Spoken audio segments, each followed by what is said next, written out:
Hello friends. इस video में हम एनआईएस क्लास 10 होम साइंस गृह विज्ञान का चैप्टर नंबर 18 देखेंगे। विकास की अवधारणा मतलब कॉन्सेप्ट ऑफ डेवलपमेंट, मतलब डेवलपमेंट किसी बच्चे की कैसे होती है उसके बारे में हमें देखना है। इससे पहले हमने देखा था कि बर्थ के टाइम पर क्या होता है, प्रेगनेंसी के अकॉर्डिंग क्या होता है। इसमें हम देखेंगे बर्थ के बाद क्या होता है। ठीक है, पहले हम पाठ का सार देखेंगे, उसके बाद इंपॉर्टेंट क्वेश्चंस देखेंगे लास्ट में। ठीक है, शिशु का जन्म होने के बाद उसकी विकास जो है बहुत तेजी से होती है। शिशु के शारीरिक पक्ष की वृद्धि को अभिवृद्धि कहते हैं। ठीक है, शारीरिक वृद्धि पक्ष मतलब शारीरिक पक्ष की वृद्धि को अभिवृद्धि कहते हैं। बच्चों में गुणात्मक परिवर्तन जैसे व्यक्तित्व में परिवर्तन या अन्य मानसिक या भावात्मक पहलुओं में परिवर्तन को विकास कहते हैं। बढ़ने के साथ साथ बच्चे की गतिविधियों में परिवर्तन आने लगते हैं, जैसे उल्टा लेटकर आगे बढ़ना, थोड़ा और बड़ा होने पर घुटने के बल चलना आदि। इसको परिपक्व मैच्योरेशन कहते हैं। ये संभावित गुण जन्म के साथ शिशु में विद्यमान होते हैं और ये आनुवंशिकता द्वारा नियंत्रित होते हैं और तथा समय आने पर स्वयं ही विकसित हो जाते हैं। आनुवंशिकता का मतलब होता है जो आपके बाप दादा माँ के अंदर था वो है। इस प्रकार का विकास जो है भाषाई, भावात्मक, सामाजिक तथा शारीरिक सभी पहलुओं में होता है और इसे प्रयास, अभ्यास तथा प्रशिक्षण द्वारा प्राप्त किया जा सकता है। जब हम किसी छोटे बच्चे को देखते हैं तो उसका चेहरा, आदतें, बाल आदि घर में अन्य सदस्यों से मिलाते रहते हैं। ठीक है, इसे आनुवंशिकता कहते हैं। जिसके साथ बच्चा जन्म लेता है उसके बाद बच्चे पर प्रभाव जो है वातावरण के हिसाब से पड़ता है। जिस वातावरण में बच्चा रहता है उसके माता पिता, मित्र, आस पड़ोस, स्कूल, कार्यस्थल आदि बच्चों की क्षमताएं, गुण आनुवंशिकता से प्राप्त होती है। ठीक है, किंतु व्यक्ति किस स्तर पर इन क्षमताओं को विकसित करता है ये उसके आसपास के वातावरण पर निर्भर करता है। विकास कुछ सिद्धांतों द्वारा नियंत्रित होती है। ये सिद्धांत हैं विकसित विकास में परिवर्तन, विकास का जो क्रम जो है निरंतर चलता रहता है। विकास का एक निर्धारित क्रम में होता है, विकास एक निर्धारित क्रम में होता है, अर्थात मानक का विकास समान पैटर्न में तथा समान क्रम या दिशा में होता है। मतलब स्टैंडर्ड, जैसे आपकी एज 10 साल है तो 10 साल की एज में कितनी हाइट होनी चाहिए, कितनी विड्थ होनी चाहिए, है ना, और कितना वेट होना चाहिए, ये सारा होता है। सामान्य से विशिष्टता की ओर विकास प्रक्रिया, अर्थात प्रसव पूर्व मतलब डिलीवरी के पहले सभी चरणों में शिशु की प्रतिक्रियाएं सामान्य से विशिष्ट होती हैं। चौथा है विकास सह संबंधित है। शारीरिक, मानसिक तथा भावात्मक विकास सभी एक दूसरे से संबंधित होते हैं, एक दूसरे से रिलेशन में होते हैं। पांचवा है विकास पूर्वानुमेय है। एक बच्चे के विकास की दर स्थिर होती है, अतः इसकी आरंभिक आयु में ही कुछ विकास निष्कर्षों का अनुमान लगाया जा सकता है कि इसकी जो विकास है कितनी होगी। ठीक है, मतलब आइडिया लग जाता है कि कितनी हाइट बढ़ेगी, क्या होगा। छठा है विकास जो है शरीर के विभिन्न भागों के लिए विभिन्न दरों पर होता है। ठीक है, आगे देखते हैं, कुछ भागों में यह तीव्रता से होता है, कुछ भागों में धीमी गति से होता है। सातवां है विकास स्तर अर्थात क्रमागत होता है। प्रत्येक व्यक्ति के लिए वृद्धि तथा विकास दर भिन्न होती है, अलग अलग होती है। इसलिए विभिन्न स्तरों के लिए आयु सीमा को उपयुक्त माना जाता है। आठवां पार्ट है इसका, बाद के विकास की तुलना में आरंभिक विकास अधिक महत्वपूर्ण है। ठीक है, नौवां है विकास निरंतर होता रहता है। विकास एक सतत क्रिया है। ठीक है, आनुवंशिकता व वातावरण के कारण व्यक्तिगत रूप से विकास में अंतर है। ठीक है, आनुवंशिक और वातावरण के हिसाब से विकास में जो है बदलाव आता है। 11वां है विकास परिपक्वता तथा सीखने का परिणाम है। दो शिशु एक जैसे होने पर भी व्यवहार में अलग अलग पाए जा सकते हैं और पाए जाते भी हैं। आपने कभी दो जुड़वा बच्चों को देखा है, दोनों की शक्ल एक जैसी होने पर भी व्यवहार में भिन्नता देखी होगी आपने। इसका कारण उनका परिवेश होता है, मतलब माहौल होता है, किस परिवेश में, किस माहौल में वो रह रहे हैं, तथा अपनी अपनी क्षमताओं के अनुसार दोनों का विकास होता है। विकास को प्रभावित करने वाले कारक हैं आनुवंशिकता तथा वातावरण, पोषण, आरंभिक उत्प्रेरक तथा बच्चों के पालन पोषण की विधियां। इन कारकों से बच्चों के विकास में भिन्नता पाई जाती है, मतलब डिफरेंसेस पाई जाती हैं। ठीक है, विकास कई प्रकार का होता है, जैसे शारीरिक विकास हो गया, संज्ञानात्मक विकास हो गया, है ना, सामाजिक, भावात्मक, भाषात्मक विकास। शारीरिक विकास में सकल गत्यात्मक कौशल जैसे चलना, उछलना, दौड़ना, पकड़ना, सूक्ष्म गयात्मक कौशल जैसे पेंटिंग, ड्राइंग बनाना, है ना, बटन लगाना, चम्मच का प्रयोग करना, लिखना शामिल है। चलने का स्टाइल स्टाइल जो भी है उसमें हमने शारीरिक विकास में देखा था। चलिए, ज्ञानात्मक विकास में इस बात पर ध्यान दिया जाता है कि बच्चा किस प्रकार सीखता है, सूचना का प्रयोग करता है। सामाजिक विकास में बच्चे सहभागिता, सहयोग, धैर्य जैसे सामाजिक कौशल विकास विकसित करते हैं। भाषात्मक विकास में शिशु संवादों को बोलना व समझना सीखता है। बाल्यावस्था के दौरान बच्चे के शारीरिक विकास में उसके शरीर के आकार, लंबाई, वजन में परिवर्तन होता है। बच्चा धीरे धीरे बढ़ने लगता है, जिससे उसकी जो है ग्रोथ का हमें पता चल जाता है। हड्डियों का विकसित होता पता चल जाता है, दांतों का विकास पता चल जाता है। ठीक है। यह जो है महत्वपूर्ण अवस्था होती है बच्चों की, जिसमें शिशु मतलब बच्चे के पोषक तत्वों का विकास ध्यान रखना चाहिए, सॉरी विशेष ध्यान रखना चाहिए। इसके साथ ही प्रारंभिक बाल्यावस्था में बच्चा दौड़ना दौड़ना हो गया, उछलना, रस्सी कूदना, चढ़ना उतरना, तिपैया साइकिल चला सीखना सीखना इसे हम स्थूल गत्यात्मक कौशल कहते हैं। इसे क्या कहते हैं? स्थूल गत्यात्मक कौशल कहते हैं। इसके अलावा अब इस उम्र में बच्चे कपड़े पहनने, खाना खाने, लिखने व नकल करने के प्रयास भी करते हैं। ये सभी क्रियाएं शिशु के सूक्ष्म गत्यात्मक कौशल में आती है। ठीक है, ये तो आपका हो गया, आपका समरी हो गई। ठीक है, उसके बाद हम प्रश्न देखेंगे इसके पाठगत। अव्यवस्थित शब्दों को व्यवस्थित करना है, तो आप देखो यहाँ पर अव्यवस्थित है, उसको व्यवस्थित करके लिखना है। ठीक है, ये लिख दिया।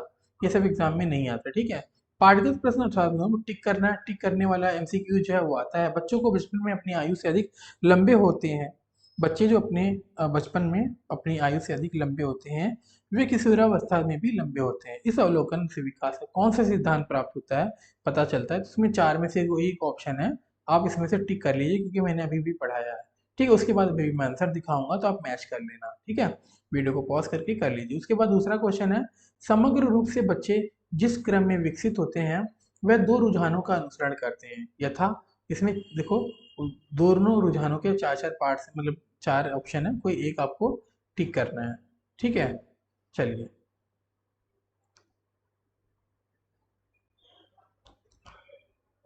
पार्टिकल्स 18.5 है ये।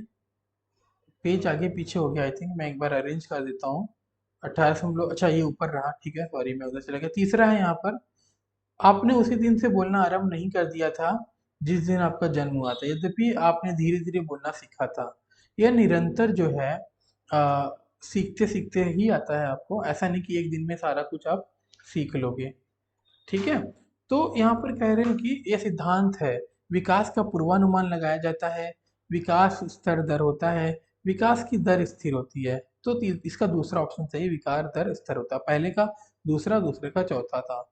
तीसरे में देखते हैं, बताएं कि निम्नलिखित वाक्य सही है गलत है। सही गलत एग्जाम में नहीं आता, ये आप छोड़ सकते हैं। ठीक है, पार्टिकल प्रश्न 18 पहेली भी नहीं आता एग्जाम में, तो आप इसे छोड़ दीजिए। उसके बाद ये सब पहेली का पार्ट है।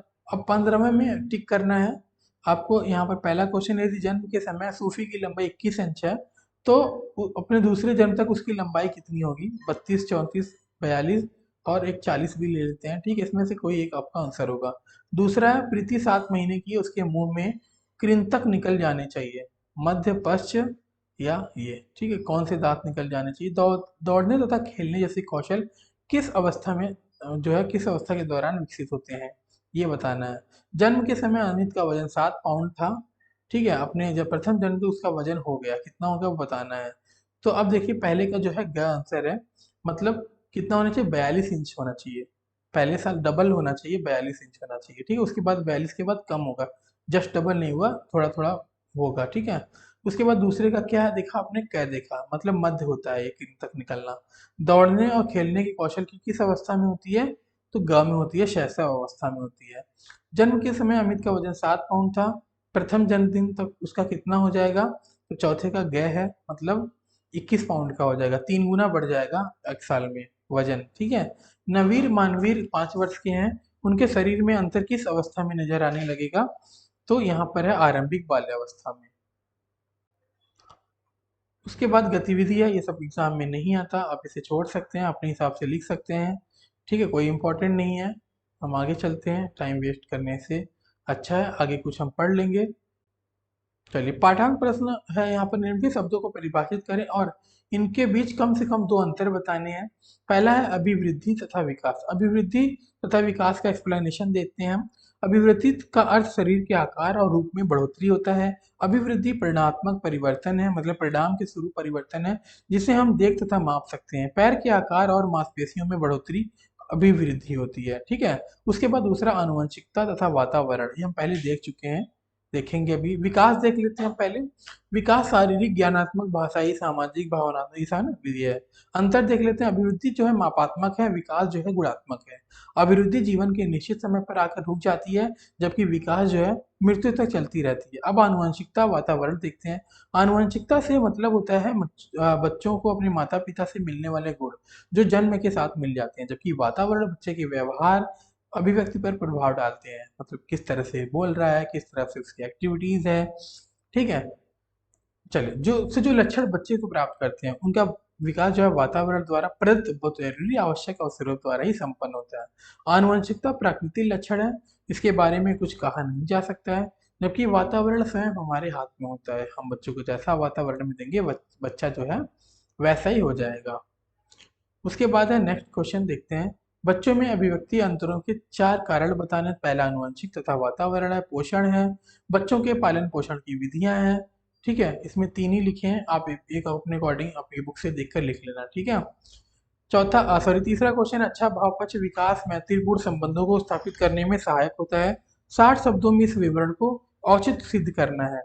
तो छोटे बच्चे जो है कच्ची मिट्टी की भांति होते हैं, हम जिस प्रकार उन्हें ढाल सकते हैं। ठीक है। जब बच्चों को प्यार भरा वातावरण मिलता है तो बच्चा स्वयं को सुरक्षित महसूस करता है और अपने आसपास के लोगों को अपनत्व दर्शाता है। अपनापन इस प्रकार के बच्चे सदृढ़ सामाजिक विकास से सूचक होते हैं, मतलब सामाजिक विकास अच्छा हो रहा है। जब बच्चे अपने चारों तरफ प्यार और मित्रता देखते हैं तो वो भी ऐसा ही करने लगते हैं। यदि आप बच्चों को लड़कर रहेंगे तो वो भी वैसे ही बनेंगे, क्योंकि प्यार दिखेगा तो प्यार, नहीं दिखेगा तो नहीं। चौथा क्वेश्चन है, शरीर तथा मोटर विकास में क्या अंतर है। शारीरिक जो है विकास एक प्राकृतिक क्रिया है जिसके अंतर्गत मानवीय शरीर का विकास होता है। शारीरिक विकास में सफल ज्ञात्मक, गत्यात्मक कौशल, सूक्ष्म ज्ञात्मक कौशल शामिल है। सकल गत्यात्मक के अंतर्गत चलना, उछलना, दौड़ना, पकड़ना शामिल है। इसके अलावा सूक्ष्म गत्यात्मक कौशल जैसे पेंटिंग, ड्राइंग बनाना, ये सब हमने पहले भी देख लिया था। ठीक है। आपके मित्र की लेखनी बहुत खराब है, राइटिंग बहुत खराब है। ठीक है, विकास के उस पहलू का नाम बताइए, ठीक है, जिसमें वह पीछे है। उसकी लेखनी में सुधार के लिए 2 गतिविधियां जो है बताएं जिससे वो सही से लिखना शुरू कर दे। तो आप यहाँ से देख सकते हैं, ज्ञातात्मक शैली है विकास के लिए जो है, बाल्यावस्था में विकास होती है, रुचि है जो उस काम में डालना चाहिए, ताकि रुचि अगर अच्छी रहेगी तो वो सीख लेगा। मान लीजिए कि आपके क्षेत्र में एक बच्चे को घर में प्रेरक वातावरण प्राप्त नहीं हो रहा है, ऐसी गतिविधियों में सजाए कि ज्ञानात्मक विकास के संदर्भ में सहायक हो जाए। तो इनसे अंदर विचारों, बुद्धिमत्ता, भाषा में होने वाले परिवर्तन आते हैं, जो कि हमने पहले देखा था। ज्ञान ध्याय, समझदारी, समस्या समाधान, स्मृति, कल्पना शक्ति, ये सब बच्चों के विकास की ज्ञानात्मक संवर्धन में सहायक होते हैं, ज्ञान को बढ़ाने में सहायक होते हैं। सामाजिक प्रक्रिया के अंतर्गत बालक में होने वाले सामाजिक संबंधों में परिवर्तन आते हैं। अन्य व्यक्तियों के साथ बालक के संबंध, उसकी संवेदनाएं एवं व्यक्तित्व में होने वाले परिवर्तन सम्मिलित हैं। शिशु की प्रथम मुस्कुराहट, बच्चे और माता पिता के मध्य अपना बढ़ता अपनापन, दूसरों के साथ खेलना कूदना, ये सब बच्चों के सामाजिक विकास के संवर्धन में सहायक करते हैं। ज्ञानात्मक आवश्यकताएं दिखती हैं, सर्वेक्षण और प्रयोग करने के अवसर देना, सक्रिय सीखने को प्रोत्साहन करना, विकासात्मक स्तर के अनुसार अनुभव को ढालना। अब सामाजिक की बात करें तो सामाजिक समूह, बड़े लोगों के साथ अच्छे और सकारात्मक अंतर व्यवहार के अवसर देना। अंतर व्यवहार का मतलब होता है आपस में एक दूसरे का रिलेशन। सुरक्षित और संबल देने वाला वातावरण देना। ठीक है, घर से स्कूल के आवागमन में सहायक होना, तनाव रहित सीखने में वातावरण उपलब्ध कराना। ये तो हो गया आपके बुक का क्वेश्चन। अब एक्स्ट्रा क्वेश्चन देखते हैं। पहला क्वेश्चन, विकास के 6 सिद्धांतों के बारे में वर्णन करना है। तो विकास में परिवर्तन निहित है। ठीक है, विभिन्न आयु स्तरों पर विकास की दर भिन्न होती है, जैसा कि हमने पहले भी देखा है। ठीक है, उसके बाद नेक्स्ट है, बच्चों के स्वास्थ्य को प्रभावित करने वाले कारक हैं। ठीक है, सीखने का अवसर है, परिवार में अनुशासन है। ठीक है, बच्चों को पालने के लिए मुख्य रूप से 3 प्रकार होते हैं। एक तो तानाशाही हो गया, ठीक है, जहाँ बच्चा वही करता है जो माता पिता करते हैं। प्रजातांत्रिक में जैसे माता पिता राह दिखाने वाले होते हैं, लेकिन बच्चा जो है कहना चाहता है वह कह सकता है और जो दिल करे कर सकता है। तीसरा क्या, अनुमोदक है, जहाँ माता पिता उसे सब करने देते हैं जो कुछ करना चाहता है। ठीक है। अच्छा, उसके बाद हमने 3 कर लिया था, 3 को 3 पार्ट से उसके बाद चौथे में बढ़ने के लिए स्थान है। अभिवृद्धि विकास के सिद्धांतों को सूचीबद्ध करना है चौथा क्वेश्चन। तो विकास में परिवर्तन निहित तथा अस्वाभावी विकास आयु स्तरों पर विकास की दर भिन्न होती है। विकास क्रमागत और व्यवस्थित होती है। क्रमागत का मतलब होता है क्रम के अनुसार। ठीक है। विकास सिर की ओर से प्रारंभ होकर नीचे तक पहुंचता है, ये बहुत इंपॉर्टेंट पॉइंट है बेटा। ठीक है। विकास केंद्र से बाहर की ओर होता है। विभिन्न व्यक्तियों में विकास की दर भिन्न होती है। विकास सीखने और परिपक्वता का परिणाम है। पांचवा क्वेश्चन है कथनों पर विकास के कौन कौन से सिद्धांत लागू होते हैं। तो ये आप खुद कर सकते हैं। ठीक है। चलिए, निम्न कथनों में से कौन सा सही है कौन सा गलत है वो आपको बताना, ये एग्जाम में नहीं आता। सामाजिक विकास कैसे कहते हैं? बच्चों को अपने आसपास के लोगों से मिलने जुलने, रिश्तों को पहचानने तथा दोस्त बनाने की क्रिया को सामाजिक विकास कहते हैं। क्या विकास तथा अभिवृद्धि एक दूसरे से संबंधित है? तो पर्यायवाची के रूप में प्रयुक्त होते हैं। ठीक है। पर्यायवाची का मतलब आप समझ गए, संबंधित है। वातावरण किसे कहते हैं? हमारे आसपास के जो उपस्थित है वही वातावरण होता है। वातावरण का बच्चे के स्वास्थ्य पर क्या प्रभाव पड़ता है? जैसा वातावरण होगा वैसा बच्चा होगा। ठीक है। चलिए, अनुशासन की प्रजातांत्रिक प्रणाली से क्या है? जहाँ माता पिता अपने बच्चे को प्रत्येक बात मनवाते हैं वहाँ अनुशासन का प्रजातांत्रिक तरीका कहलाता है। आप कैसे कह सकते हैं विकास सीखने और परिपक्वता का परिणाम है? तो इसका आंसर है जिसका सीखना एक विकास है जिसे हम केवल प्रयास और अभ्यास से ही प्राप्त कर सकते हैं। विकास सीखने और परिपक्वता प्राप्त करने के बीच में तालमेल का परिणाम है। ठीक है। मिलते हैं फिर नेक्स्ट वीडियो में नेक्स्ट चैप्टर के साथ।